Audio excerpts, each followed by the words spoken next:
മണ്ഡലത്തിന് പുറത്തുള്ള ബിജെപിക്കാർ തൃശൂരിൽ വ്യാപകമായി വോട്ട് ചേർത്തെന്ന് കോൺഗ്രസ് നേതാവ് കെ മുരളീധരൻ.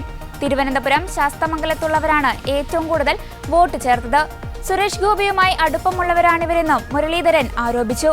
ആലത്തൂരിലെ BDJS സ്ഥാനാർത്ഥിയുടെ വോട്ട് കുറയാൻ കാരണം ഈ വോട്ടുകൾ തൃശൂരിലേക്ക് ചേർത്തത് കൊണ്ടാണെന്നും കള്ളവോട്ടിൽ നിയമ നടപടി സ്വീകരിക്കണമെന്നും കെ മുരളീധരൻ പറഞ്ഞു. സുരേഷ് ഗോപിയായിട്ട് ബന്ധപ്പെട്ട ഇവിടെയുള്ള എല്ലാവരും അവിടെ വോട്ട് ചേർത്തിട്ടുണ്ട്.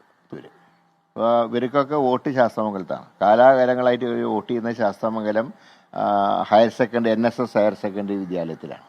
ആ വോട്ടുകളാണ് വ്യാപകമായിട്ട് തൃശ്ശൂരേക്ക് മാറ്റിയത്. ഇനിയിപ്പോൾ തൃശ്ശൂർ അവർ ചേർത്ത അഡ്രസ്സ് നിലവിലുണ്ടോ എന്ന് ആദ്യം പരിശോധിക്കണം. കാരണം അന്ന് സ്ഥാനാർത്ഥിയായിരുന്ന സുരേഷ് ഗോപി താമസിച്ച ഒരു വാടക വീടാണ്. ആ വീട് ഞാൻ മനസ്സിലാക്കുന്നത് അന്ന് തന്നെ ഇലക്ഷൻ വന്നപ്പോൾ തന്നെ വീട് മാറിയിട്ടുണ്ടെന്നാണ് മനസ്സിലാക്കും. അപ്പം ആ അഡ്രസ്സ് തന്നെ സ്ഥിര അഡ്രസ്സല്ല. ഇവിടെ ഒരു കാര്യം മനസ്സിലാക്കേണ്ടത്, ഇതൊരു കേന്ദ്ര സർക്കാർ തന്നെ ഈ ഇലക്ഷൻ ഇത് അട്ടിമറിക്കാനുള്ള ശ്രമങ്ങൾക്ക് തുടക്കം കുറിച്ചത് 2023 ഇലക്ഷൻ കമ്മീഷൻ ഒരു ഭേദഗതി വരുത്തിയവർ. അതുവരെ 6 മാസം താമസമുള്ള സ്ഥലത്ത് മാത്രമേ വോട്ട് ചേർക്കാൻ പാടുള്ളൂ എന്നായിരുന്നു നിയമം. അതിലാണ് വാടക ചീട്ടുണ്ടെങ്കിൽ വോട്ട് ചേർക്കാം എന്നുള്ളൊരു ഭേദഗതി കൊണ്ടുവന്നു. ആ ഭേദഗതി കൊണ്ടുവന്നതോടെ വോട്ട് ചേർക്കൽ പ്രക്രിയ എളുപ്പമായി. അപ്പോൾ ഇങ്ങനെയുള്ള ഈ ഒരു തെരഞ്ഞെടുപ്പ് വിധി എതിരാവാൻ സാധ്യതയുള്ളതുകൊണ്ട് അത് അട്ടിമറിക്കാൻ തക്കവണ്ണം ഒരു നിയമം നടത്തിയതാണ് 2023. അപ്പോൾ അതാണ് ഇതിൻ്റെയൊക്കെ ഒരു പ്രധാന ഘടകം എന്ന് പറയുന്നത്. അതുവരെ ഉണ്ടായിരുന്ന 2023 വരെ ഉണ്ടായിരുന്ന നിയമത്തിൽ 6 മാസത്തെ താമസം വേണമായിരുന്നു. ഇപ്പം അത് വേണ്ട. അപ്പോൾ അത് തന്നെ ഒരു പ്രീ പ്ലാൻഡ് അറ്റംപ്റ്റ് ആയിരുന്നു. അതിൻ്റെ ഫലമാണ് ഇത്രയും സ്ഥലങ്ങളിൽ വ്യാപകമായിട്ടുള്ള അട്ടിമറി ഉണ്ടായത്. അതും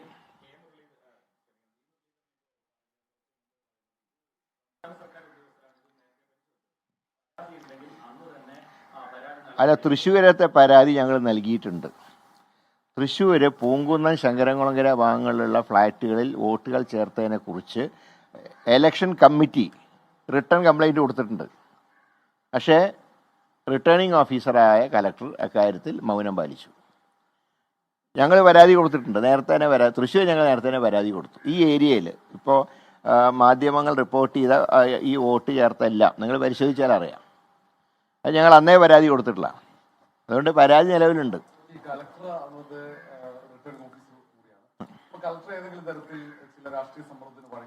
അല്ല, പിന്നീട് അദ്ദേഹം ആന്ധ്ര ഉപമുഖ്യമന്ത്രിയുടെ പ്രൈവറ്റ് സെക്രട്ടറിയേറ്റ് പോയി എന്നാണ് ഞാൻ മനസ്സിലാക്കുന്നത്. അപ്പം അങ്ങനെ വന്നപ്പോൾ അതൊരു ഡീലിൻ്റെ ഭാഗം തന്നെയാണ്. അദ്ദേഹത്തിനെ കാണാനില്ല, ഫേസ്ബുക്കിൽ മാത്രമാണുള്ളത്. കാരണം അപ്പോൾ അദ്ദേഹം കോൺസ്റ്റിറ്റ്യൻസിയിലും കാണുന്നില്ല. നമ്മൾ കണ്ട പാർലമെൻറ്റിൻ്റെ ചിത്രങ്ങൾ വിഷ്വൽ സീലിനൊന്നും അയാളെ കാണാനില്ല. അദ്ദേഹത്തിന് ഉദ്യോഗസ്ഥന്മാരുടെ യോഗത്തിൽ പങ്കെടുത്തായിട്ട് ഫേസ്ബുക്കിൽ കണ്ടു. കണ്ടാലല്ലേ ചോദിക്കാൻ പറ്റൂ. അദ്ദേഹം പാർലമെൻറ്റിലും ഇല്ല, തൃശ്ശൂരും ഇല്ല. പിന്നെ എവിടെ പോയി നോക്കും?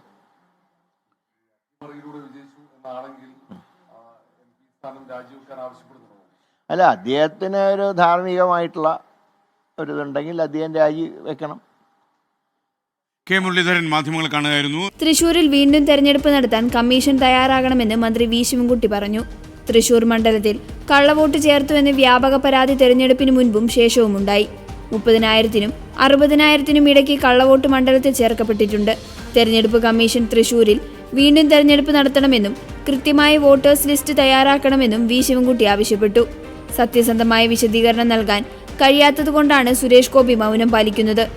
ലക്ഷക്കണക്കിന് രൂപ മുടക്കി കള്ളവോട്ട് ചേർത്തു എന്നാണ് മനസ്സിലാക്കുന്നത്. കള്ളവോട്ടിന്റെ ഉത്തരവാദിത്തം ഏറ്റെടുത്ത് സുരേഷ് ഗോപി രാജിവെക്കണമെന്നും ശിവൻകുട്ടി ആവശ്യപ്പെട്ടു. രാജ്യത്തെ ജനാധിപത്യം അട്ടിമറിക്കപ്പെട്ടു. വോട്ടേഴ്സ് ലിസ്റ്റിലെ ഇത്തരം വലിയ മറിമായം കേരളം ഇതുവരെ കണ്ടിട്ടില്ല. തദ്ദേശ തിരഞ്ഞെടുപ്പിന് മുൻപ് BJP കോടികൾ ഒഴുക്കുന്നുവെന്നും മന്ത്രി ആരോപിച്ചു. സുരേഷ് ഗോപി മോഡൽ വോട്ട് ചേർപ്പിനാണ് BJP ശ്രമിക്കുന്നത്. തിരുവനന്തപുരം കോർപ്പറേഷനിലും മറ്റിടങ്ങളിലും സുരേഷ് ഗോപി മോഡലുണ്ട്.